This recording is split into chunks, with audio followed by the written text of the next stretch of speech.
یہ قانون قدرت ہے کہ وقت کے ساتھ دکھ سکھ میں بدلتے رہتے ہیں، لیکن میرے ساتھ ایسا نہ ہوا۔ ہوش سنبھالا تو ماں کا رویہ اور ماں سے مختلف پایا۔ اس بات سے دل بجھا بجھا رہتا تھا، مگر کم سنی کے باعث اصل وجہ سمجھ نہ پاتی تھی۔ پڑوس میں چچی جنت کا گھر تھا۔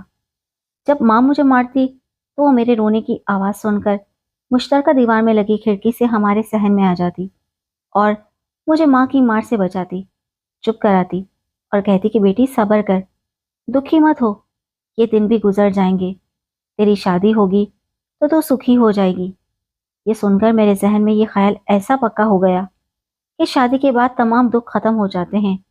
اب میں اس انتظار میں جینے لگی کہ بڑی ہو جاؤں گی تو شادی کے بعد میرے دکھ ختم ہو جائیں گے۔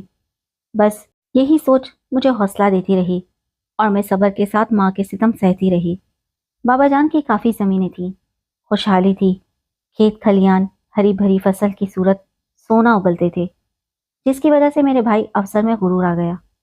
وہ سفید براق، کلفدار کپڑے پہنتا، تلے والا خصہ پیروں میں چرمراتا ہوا اکڑ کر چلتا تھا۔ اس کا اترانہ والد کی وجہ سے تھا، جن سے گاؤں کے لوگ ڈرتے تھے۔ بھیا کا ایک لفنگا سا دوست تھا جس کا نام صاحب داد تھا۔ وہ ہمارے گاؤں کی ایک لڑکی شبو سے عشق میں مصروف تھا اور اپنی ملاقاتوں کا سارا حال بھائی کو بتاتا، اس سے اس کے بارے میں مشورے بھی لیتا رہتا تھا۔ بھائی ایسے کاموں میں اس کا دست راز تھا۔ صاحب داد کو اگر شبو سے رات میں کھیت میں ملنا ہوتا تو بھائی پہرے داری کا فرض سنبھال لیتا تاکہ کسی کو آتا دیکھے تو انہیں خبردار کر دے۔ صاحب داد کا باپ اللہ داد بھی زمیندار تھا، لیکن وہ ایک لالچی آدمی تھا۔ بیٹے کے عشق کا اسے پتا تھا، مگر لڑکی غریب تھی، لہٰذا باپ نے اس سے شادی کی اجازت نہ دی، بلکہ تنبیہ کی کہ اگر تم نے اس چھوکری سے شادی کی تو میں تم کو گھر سے نکال دوں گا۔ تاہم شبو اور صاحب داد کی کھیتوں میں ملاقاتیں جاری رہیں۔ اڑتی اڑتی خبریں اللہ داد کے کانوں میں پڑیں تو وہ پریشان رہنے لگا۔ سوچا کیوں نہ بیٹے کی شادی کسی اچھے گھرانے کی لڑکی سے کر دوں۔ وہ اپنے دوست عادل خان کے پاس گیا اور بیٹے کے لیے اس کی لڑکی کا رشتہ مانگا۔ عادل خان خوشحال زمیندار تھا اور اللہ داد سے اس کی پرانی دوستی تھی۔ اس نے فوراً ہاں کر دی، گرچہ صاحب داد کے بارے میں ایسی ویسی باتیں اس کے کانوں تک بھی پہنچتی رہتی تھیں، لیکن اس نے یہ سوچ کر دوستی کا پاس رکھا کہ لڑکے جوانی میں اس طرح کے معاملات میں ایک آدھ بار ضرور الجھتے ہیں۔ زمینداروں کے لیے ایسی باتیں کچھ خاص اہمیت نہیں رکھتی۔ یوں اس کی بیٹی عالیہ سے صاحب داد کا رشتہ طے ہو گیا۔ باپ کا رعب اتنا تھا کہ بیٹا کچھ نہ کر سکا۔ باپ نے دھمکایا اور ماں نے رو رو کر واسطے دیے تو صاحب داد کو عالیہ سے بیاہ کرنا پڑا۔ وہ اچھی لڑکی تھی، اسے صاحب داد کے معاملات کا علم نہیں تھا۔ وہ اسے اپنا مجازی خدا مان کر چاہنے لگی، اس کی خدمت کرتی اور چاہتی تھی کہ شوہر اس سے خوش رہے۔ وہ شوہر کے ساتھ ساس سسر کا بھی خیال رکھتی تھی تاکہ کسی کو شکایت کا موقع نہ ملے۔ کچھ دن تو صاحب داد پر سکون رہا، سب یہی سمجھے کہ عشق کا معاملہ ٹھنڈا پڑ گیا ہے، لیکن یہ ایک دبی ہوئی آگ تھی جس پر وقتی طور پر چھینٹا پڑ گیا تھا، مگر چنگاریاں اندر سلگ رہی تھیں۔ وہ شبو کو نہ بھلا سکا اور وقت گزرنے کے ساتھ ساتھ اس کے دل میں ہوک اٹھنے لگی۔ اب جب وہ شبو سے مل کر آتا، بیوی کو اپنی خوشی کی راہ کا کانٹا سمجھتا۔ وہ جس قدر اس کا خیال کرتی، وہ اس سے اس قدر ہی چڑھتا اور نفرت محسوس کرتا۔ رفتہ رفتہ یہ نفرت شدید ہوتی گئی۔ ایک دن کسی نے عالیہ کو بتایا، تمہارا شوہر گاؤں کی فلاں لڑکی سے محبت کرتا ہے اور وہ راتوں کو چھپ چھپ کر ملتے ہیں۔ اس نے شوہر سے بات پرس کی اور کہا کہ اگر یہ بات سچ ہوئی تو وہ نہ صرف میکے چلی جائے گی بلکہ اپنے باپ کو بھی آگاہ کر دے گی۔ اس طرح جھگڑا بڑھے گا۔ صاحب داد ان دھمکیوں میں آنے والا نہیں تھا، اس کے قدم نہ رکے اور وہ عشق میں آگے ہی بڑھتا گیا۔ عالیہ کوئی گرے پڑے خاندان سے نہ تھی، وہ بھی ایک زمیندار گھرانے کی بیٹی تھی۔ اس نے شوہر کو صاف کہہ دیا کہ اگر تم راتوں کو اسی طرح غائب رہے اور آدھی رات کی بعد دیوار پھاند کر گھر آئے تو میں تمہارے والد کو آگاہ کر دوں گی۔ صاحب داد اپنے باپ سے بہت ڈرتا تھا۔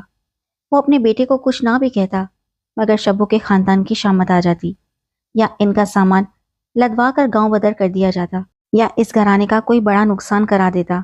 اب میاں بیوی میں جھگڑا بڑھتا ہی گیا۔ صاحب داد شبو سے ملنے سے باز نہ رہ سکا، نہ عالیہ چپ رہ سکی۔ اس کا واویلا بھی بڑھتا گیا۔ گاؤں کی ایک عورت اس کو ساری رپورٹ دیا کرتی تھی۔ جب صاحب داد